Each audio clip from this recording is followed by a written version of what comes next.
எப்ப பார்த்தாலும் மொபைல். நேற்று பாக்குறேன் எங்க பெரியமாவோட பேத்தி +2 ஆஃப் வெளி வருது. பெட்ஷீட்டை போத்திக்கிட்டு என்னமோ தூங்குறா போலுது குழந்தைன்னு அப்படி எட்டி பார்த்தா மொபைல் போன் ஓடுது உள்ள. பார்த்தா ஃபேஸ்புக்கில் ஏதோ டைப் பண்றா செல்லம். உடனே அவன் அங்க இந்த வெள்ளம், இந்த அம்மா பண வெள்ளம், வெள்ளம் வியாபாரம் அவங்க அப்பா போன்ல நைட்டு 1 மணிக்கு நடக்குது. ஊருபடுமா அது? தூக்கம் போச்சு.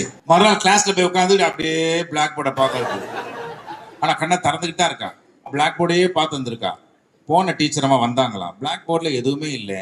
கிளாஸ் முடிஞ்சு போச்சு அப்படின்னு அவ கவனிக்கிறான்னு கிட்ட போய் கண்ணை அப்படி முகத்துக்கிட்ட கையாட்டினா அப்பவும் கண்ணை திறந்துக்கிட்டே போட பார்க்குறான். அன்னைக்குதான் டீச்சர் ஃபர்ஸ்ட் டைம் கண்டுபிடிக்கிறாங்க ஒரு மாணவியால கண்ணை திறந்துக்கிட்டே தூங்க முடியுங்கிறது. அன்னைக்குதான் ஃபர்ஸ்ட் கண்டுபிடிக்கிறான். தூக்கம் போச்சு இல்ல கண்ணு.